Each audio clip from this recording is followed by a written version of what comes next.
the millionaire's son, humiliated and pushed a pregnant woman, but he never imagined who her husband was. The clinking of silverware blended with the refined murmur of the city's most exclusive restaurant. Crystal chandeliers reflected on glasses of French wine, and every table discreetly displayed the kind of luxury only a few could afford. Among the patrons that evening, one presence drew more attention than all the others. Matthew Brooks, heir to the Brooks Empire, one of the wealthiest and most influential families in the country. At 27, Matthew carried with him the arrogance of someone who had never heard the word no. Dressed in a flawless suit, a Swiss watch on his wrist, and a haughty expression, he spoke loudly, laughing at his own comments as if the entire restaurant existed solely to applaud him. His sycophantic friends chuckled at every dull joke, reinforcing his false sense of absolute power. Sarah, a young pregnant woman working as a waitress, moved between the tables with firmness and composure. Her simple uniform contrasted sharply with the pomp of the guests, but her gaze radiated dignity. When she approached Matthew's table, tension sparked instantly. "You took too long," he complained, not even looking at her. "Do you think I have time to waste?" Sarah, used to rude customers, kept her calm. "Sir, I apologize. The kitchen is overwhelmed, but I'll bring your dish right away." Her polite words sounded like a challenge to Matthew. The forced laughter around him died. He lifted his eyes and looked her up and down with the contempt typical of those who confuse wealth with superiority. "Are you calling me a liar?" he asked, raising his voice. His friends laughed, fueling the spectacle. Sarah took a deep breath, trying not to react. But one wrong step, one misinterpreted word, and the explosion came. Matthew suddenly stood up, shoved the tray from her hands, and sent dishes crashing to the floor. The noise silenced the restaurant. "You're not even good for this!" he shouted, stepping toward her aggressively.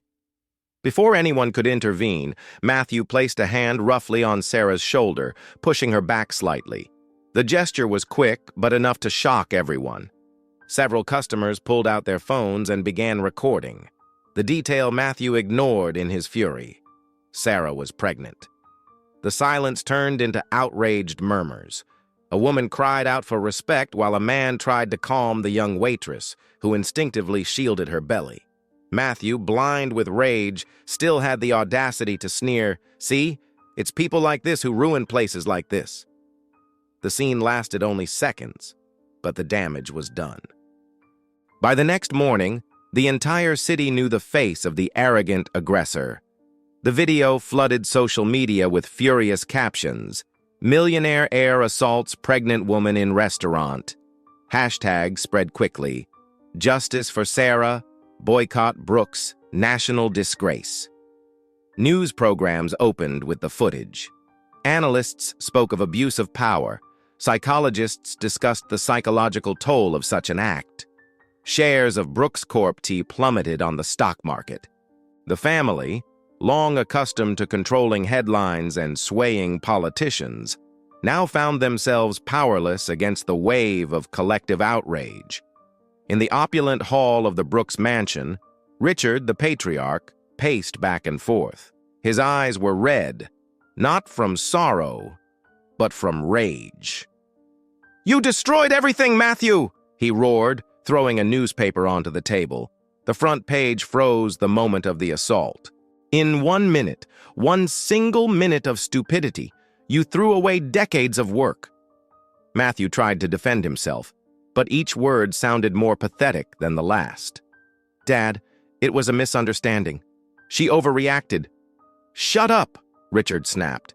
"It wasn't just her. The entire country saw it." At the table, alongside the patriarch, sat company executives and attorneys. The atmosphere was funereal. Millions in losses were already being calculated. The threat of a billion-dollar lawsuit for emotional damages hung in the air like an inevitable storm. Then came the calm but firm voice of a man who until that moment had remained silent. Robert Anderson, the family's longtime lawyer. "There's a way out," he said, adjusting his glasses. His cold, calculating gaze made everyone turn toward him. But it's not about money. Richard raised his eyebrows, intrigued. Explain. Anderson took a breath. Public opinion won't be appeased by settlements. If you pay millions, they'll say you bought justice. What we need is something symbolic, transformative, something that shows true remorse. Matthew laughed sarcastically. You want me to beg for forgiveness on my knees? The lawyer stared without blinking. I want you to work as a volunteer at a public maternity hospital until the woman you assaulted gives birth. Silence fell.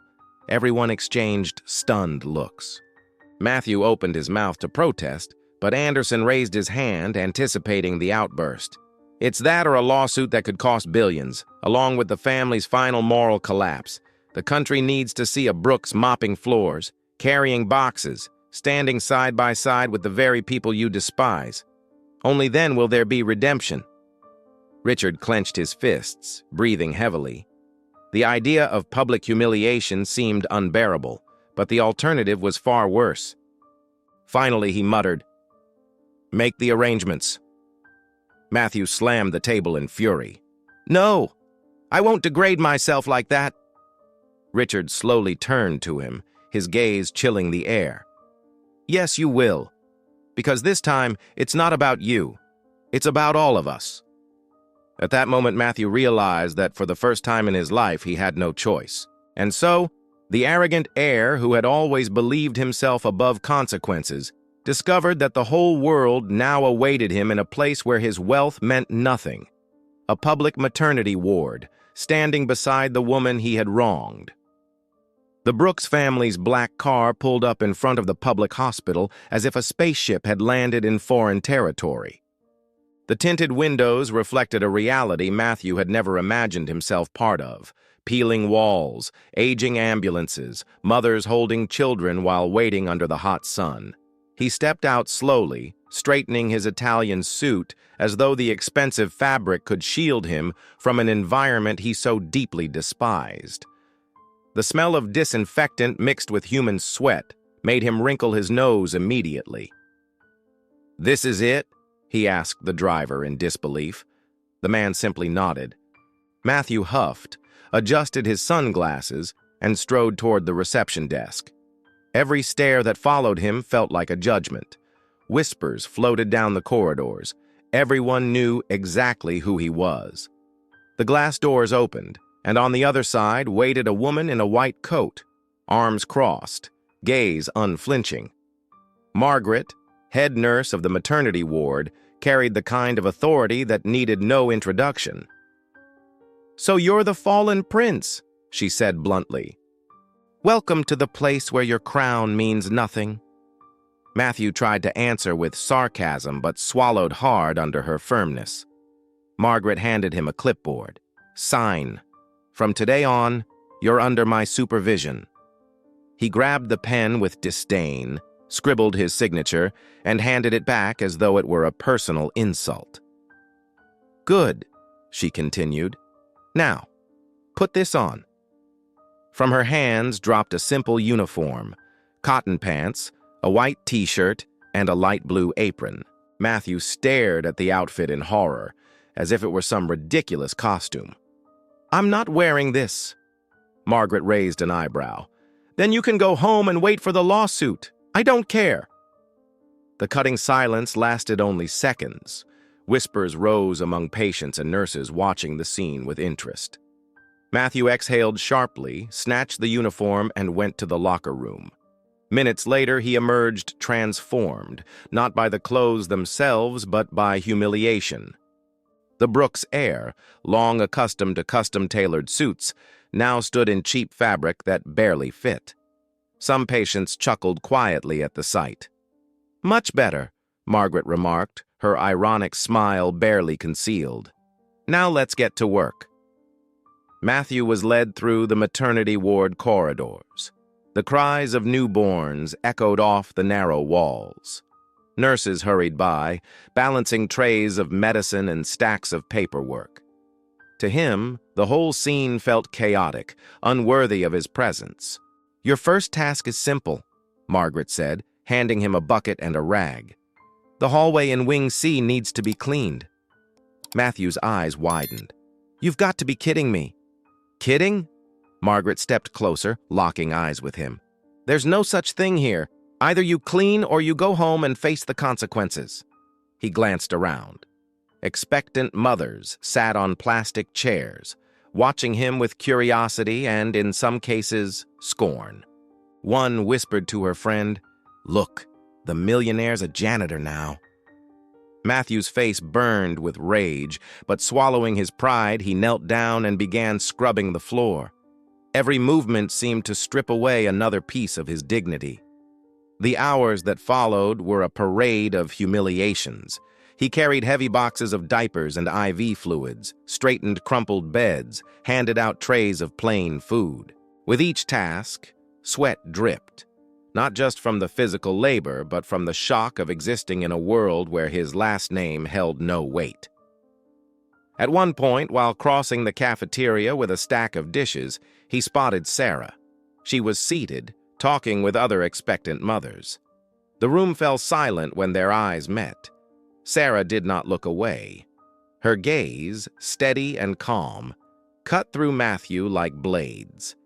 There was no shouting, no visible hatred, only a silent dignity that shamed him more than any insult could. He tried to hold her gaze but faltered, turning his face aside.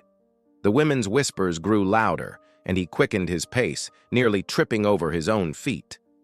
That night, exhausted, Matthew collapsed onto a bench in the hallway. His muscles ached, his hands were raw, and his ego was in tatters. His phone buzzed in his pocket. Messages from his friends filled the screen.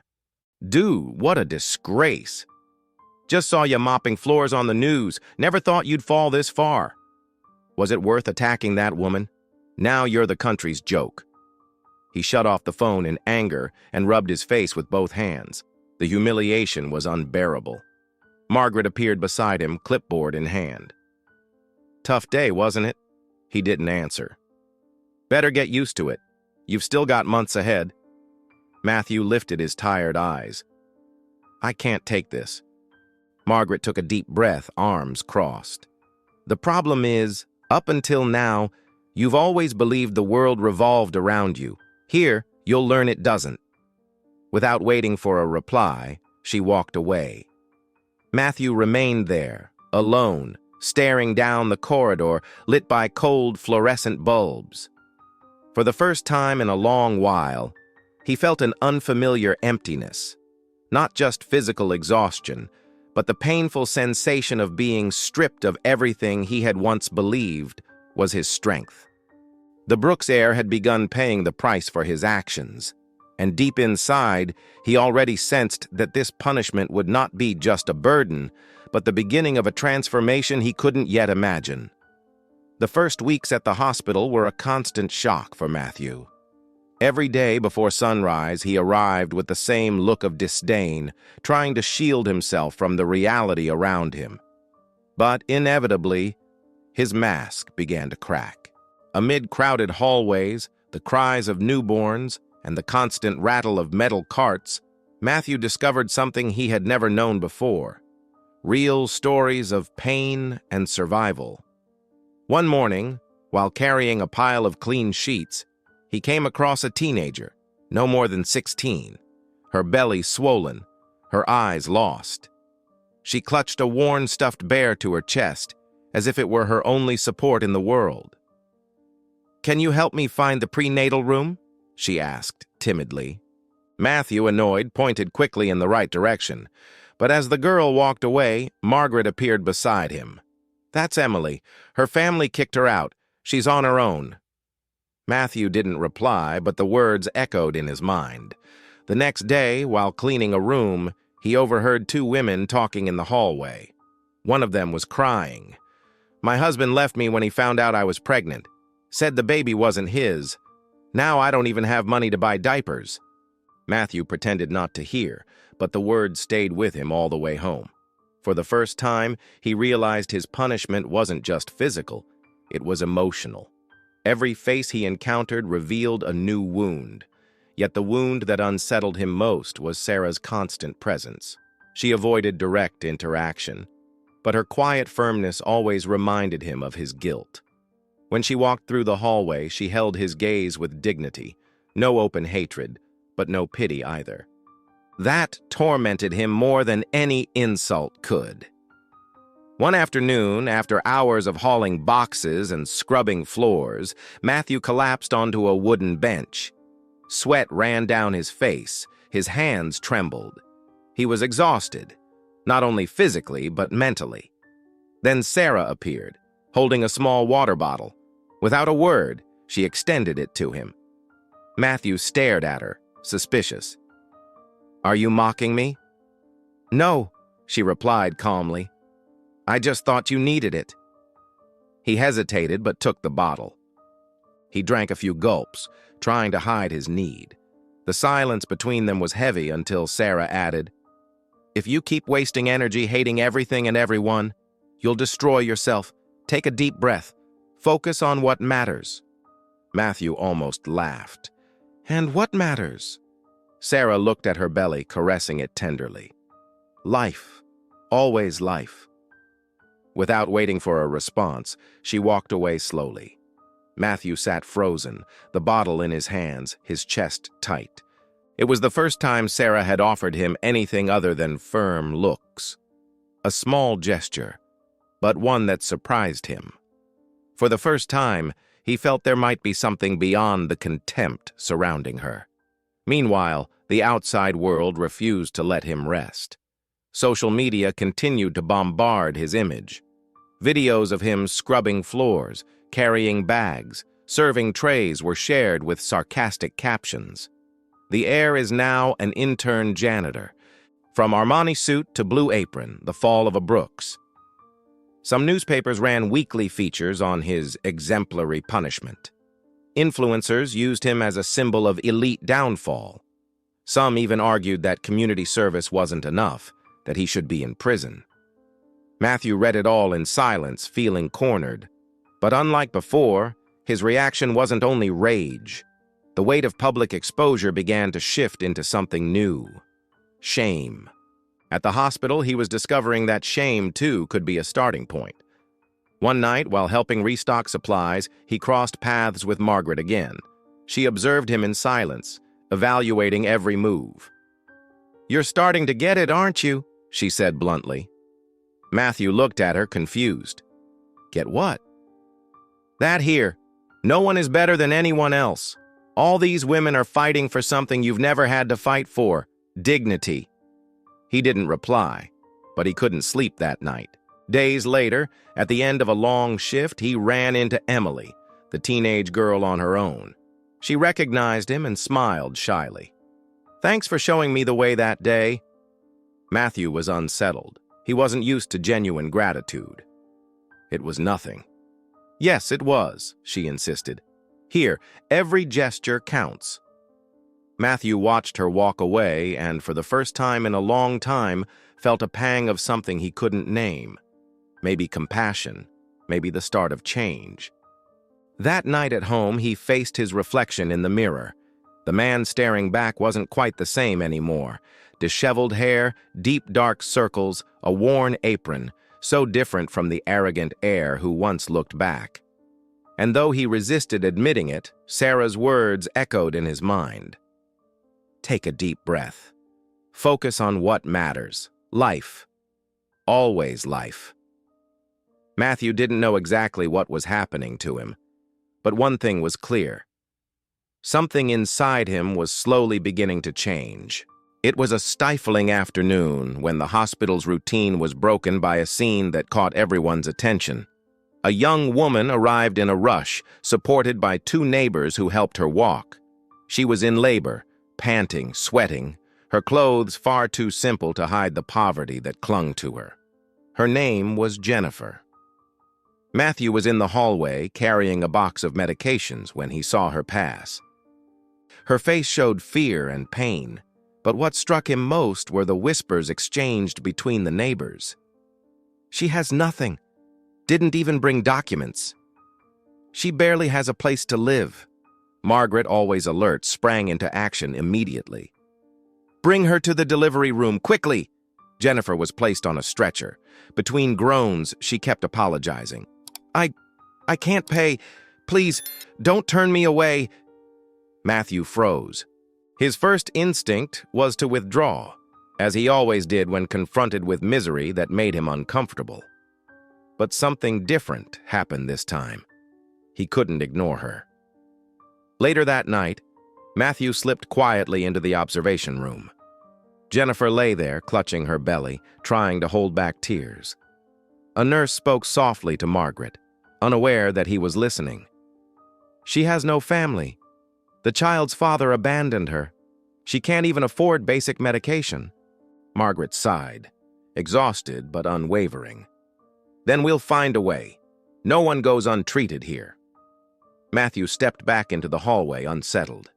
He couldn't shake the image of that young woman, alone, about to bring a life into the world with nothing but her own courage. For the first time in a long while, he didn't think about his reputation. He thought only of Jennifer. The next day, he walked into the hospital's administrative office. The staff member in charge of finances nearly dropped his pen when he saw the Brooks name standing before him. "What can I do for you, Mr. Matthew?" Matthew took a deep breath, steadying his nerves. "I want to cover all of Jennifer's delivery expenses. Hospital stay, medication, exams, everything she needs. And I don't want her to know it was me." The man's eyes widened. "Are you sure? That's a lot." "I didn't ask the amount. I asked that it be done." Matthew's voice came out firm, without arrogance, just determined. "And keep it confidential." The staffer nodded, stunned.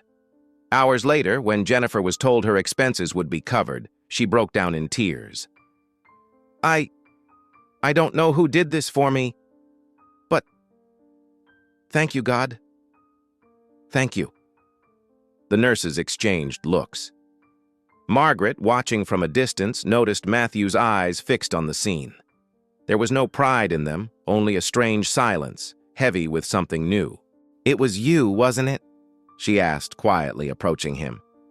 Matthew turned away. "I just couldn't stand by." Margaret arched an eyebrow, studying him closely. "I don't know if that's remorse or just a flicker of conscience. But if it's sincere, it's the first time I've seen a Brooks act without expecting something in return." Matthew swallowed hard, unable to reply, but the one who surprised him most was Sarah. Later, he crossed paths with her in the cafeteria. She watched him silently for a moment before saying, "I know what you did for Jennifer." He froze. "I asked for confidentiality." Nothing stays secret for long in a hospital. Sarah's tone was neutral, but her gaze was wary. "Why did you do it?" Matthew drew in a breath. "I don't know. I just felt I had to." Sarah studied him for a long moment. Her expression held caution, like someone afraid of being deceived again. "I hope this isn't just another performance."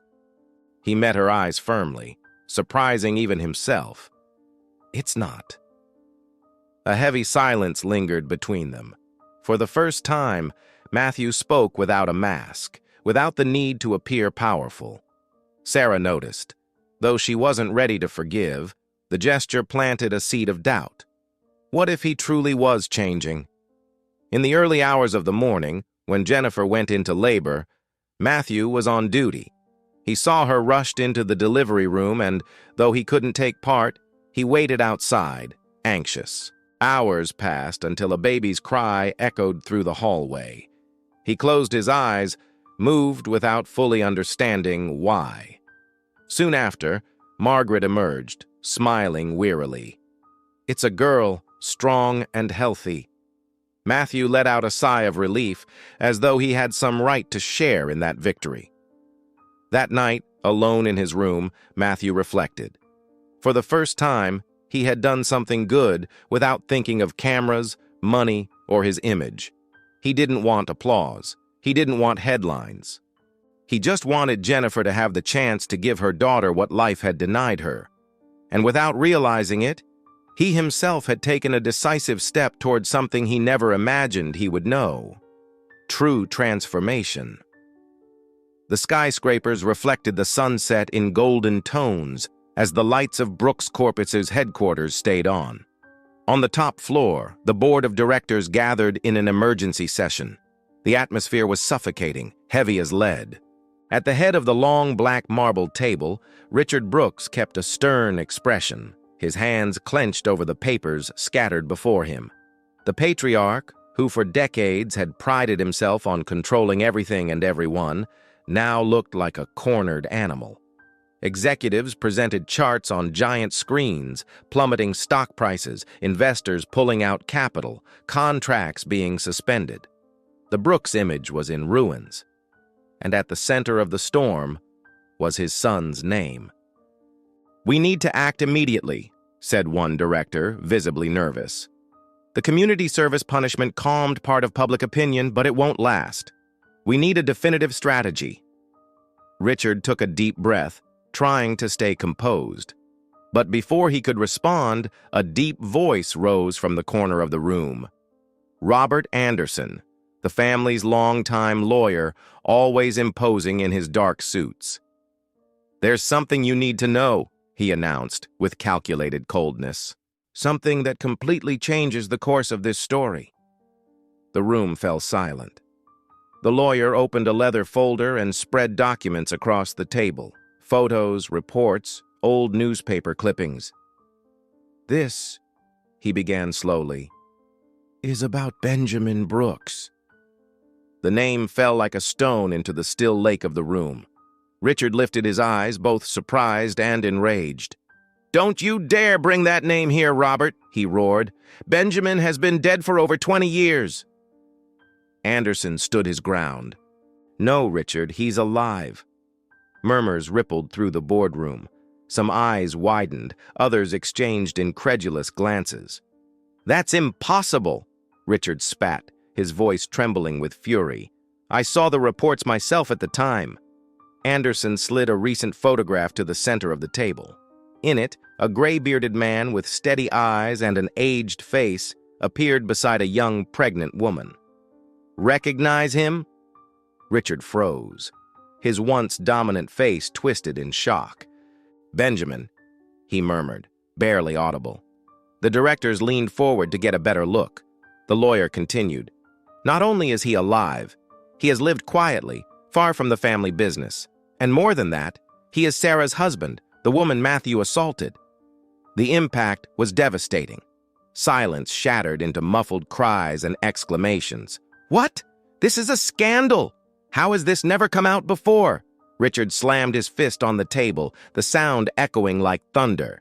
"This is a trap. He's always been a traitor. Always opposed me, always questioned my decisions, and now he sends his own wife to entrap my son?" Anderson remained calm, though his eyes gleamed with intensity. "No, Richard. Sarah set nothing up. She was simply in the wrong place at the wrong time. What happened in that restaurant was entirely Matthew's responsibility. What no one imagined was that behind her, there was a blood tie linking this tragedy directly to the Brooks family's past." Meanwhile, Matthew, seated beside his father, listened in silence. He was confused, shaken. "Wait," he interrupted. "You're saying Sarah is married to my uncle?" "Exactly," Anderson replied. "To Benjamin Brooks, your father's older brother." Matthew ran a hand through his hair, as if trying to organize the whirlwind of thoughts. "But I always heard he died on a business trip, that he never came back." Richard cut him off, bitter. "He didn't die. He chose to abandon us. He couldn't stand the way I ran the family business. He betrayed his blood, choosing instead to hide in the world like a coward." Richard's eyes burned with rancor. It was clear those wounds had never healed. Matthew, however, couldn't share in his father's fury. On the contrary, an unexpected sense of curiosity and doubt grew inside him. Who was this man everyone considered dead? And why was Sarah, of all people, tied to this hidden past? Anderson gathered the documents and concluded, "Gentlemen, understand this. The whole world is already watching the Brooks. The revelation that Sarah is part of the family could explode like a bomb of even greater proportions. We need to be prepared." "Prepared for what?" Richard growled. "For the fact that this time, it's not just about business or falling stocks. It's about redeeming the family's name in the eyes of the family itself." Silence returned. Richard leaned back in his chair, breathing heavily. His hatred for his brother burned like an old fire reignited. "He'll never defeat me," he muttered. "Never." Matthew, meanwhile, felt something entirely different. The revelation changed everything. His punishment at the hospital, once seen only as humiliation, now carried new meaning. It wasn't just about making amends for an assault. It was about facing secrets, grudges, and wounds that spanned generations. For the first time, he sensed his transformation could be far greater than he had imagined. But no one in that room, not even Anderson, seemed fully aware of the magnitude of that connection. The truth was simple. The destiny of the Brooks family was about to change forever, and Matthew was the central piece in a game that had only just begun. The hospital clock read 2 a.m. when the tense silence of the maternity ward was shattered by a piercing cry. Nurses rushed through the corridors, pushing a stretcher where Sarah lay, pale, sweating, breathing in short sobs. Matthew, on duty that night, immediately dropped the boxes he was carrying. His heart raced as he recognized her face. "What's happening?" he asked, nervous. "Labor. It's early. We need everyone now," Margaret replied, hurrying alongside. Matthew froze for a moment. Every instinct told him to back away, but something stronger pushed him forward. Without thinking, he ran with them, entering the delivery room. Sarah groaned, gripping the sheets tightly. Her eyes closed as the contraction hit like a wave. Margaret tried to keep her calm. "Breathe deeply, Sarah. Push. You can do this." Matthew stepped closer, hesitant. I can help with something?" Margaret looked at him for a second, assessing. Then, without hesitation, she shoved him toward the bed. "Hold her hand." Matthew swallowed hard but obeyed. He reached out, and Sarah, in her pain, gripped his hand with surprising strength. The contact shocked him. It was as if all the anger, all the contempt of the past, vanished in the face of such raw human vulnerability. "You'll make it," he said without thinking. "I'm here." Sarah opened her eyes for a brief moment and met his.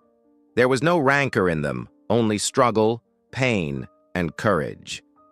The next hours were the longest of Matthew's life. He wiped sweat from her forehead, adjusted her pillows, held her hand through every contraction. "Breathe, Sarah. Push. You're incredible," he repeated, as if trying to convince her, but deep down, also convincing himself. He watched her scream, cry, nearly give up, and with every moment, a new admiration was born inside him. The woman he had once scorned and hurt now revealed a strength he knew he would never possess. Finally, the doctor announced, "It's time. Let's move to delivery." Sarah was wheeled into the operating room. Matthew tried to follow, but Margaret stopped him. "It's not your place inside." He remained in the hallway, restless, pacing back and forth. The muffled sound of medical instructions and Sarah's cries seeped through the closed door. His heart felt ready to burst. And then it happened. The most powerful sound he had ever heard filled the air, the cry of a newborn. Matthew covered his face, stunned. Tears came before he could hold them back. Minutes later, the door opened. The doctor appeared, smiling, holding a small bundle. "It's a boy, strong and healthy." Matthew nearly stumbled forward. The doctor placed the baby in his arms. So tiny, so fragile, and yet so full of life. "Joshua," Sarah whispered, exhausted on the bed. "His name is Joshua." Matthew looked down at the baby and, for the first time in his life, felt the sacred weight of responsibility. The soft cries filled his ears, and he broke down in tears, unable to contain his emotion.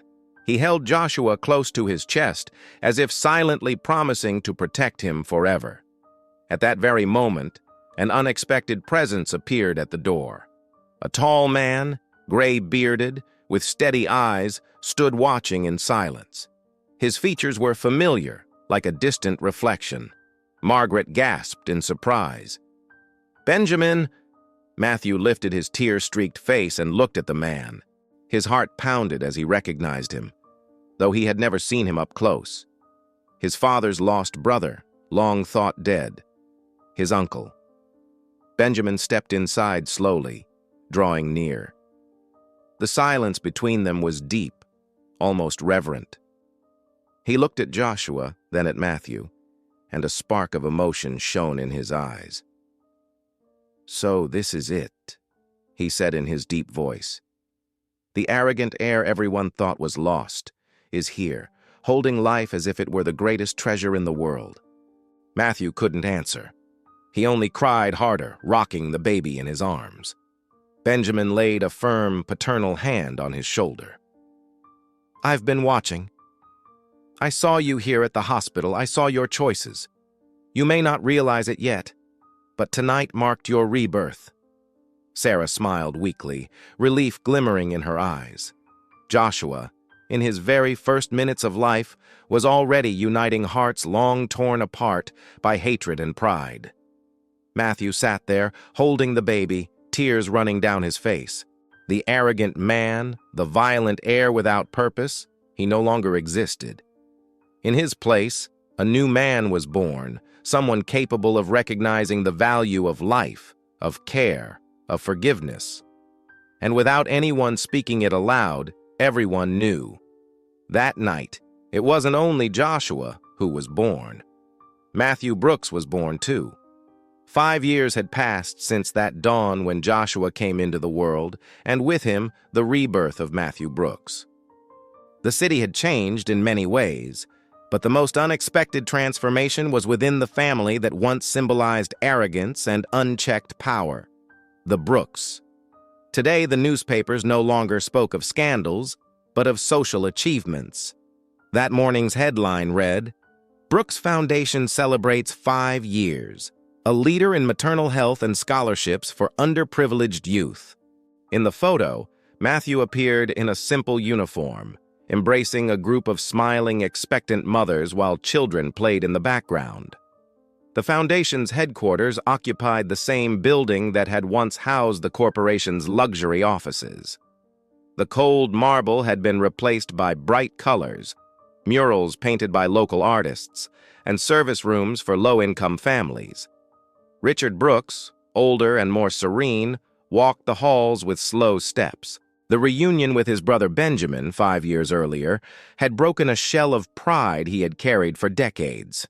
Now, instead of million-dollar contracts and mergers, he invested time and resources in projects of restoration. The man who had once believed that only power mattered now grew emotional seeing children receive medical care, mothers welcomed with dignity, and young people beginning courses funded by scholarships.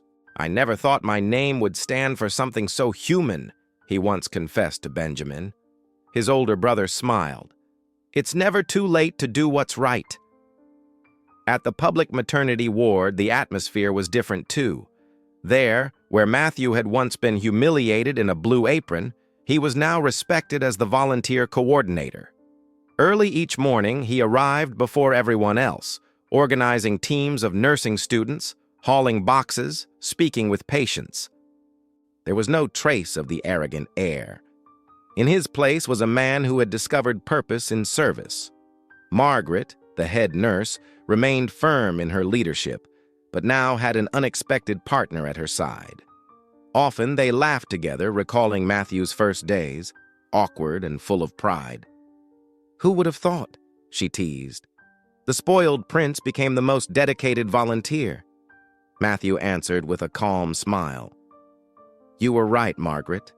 Here I learned that no one is better than anyone else. And there was Sarah. Time had made her stronger still. At Benjamin's side, she rebuilt a life of peace, free of bitterness. The wound of the past had not been forgotten, but had been transformed into wisdom.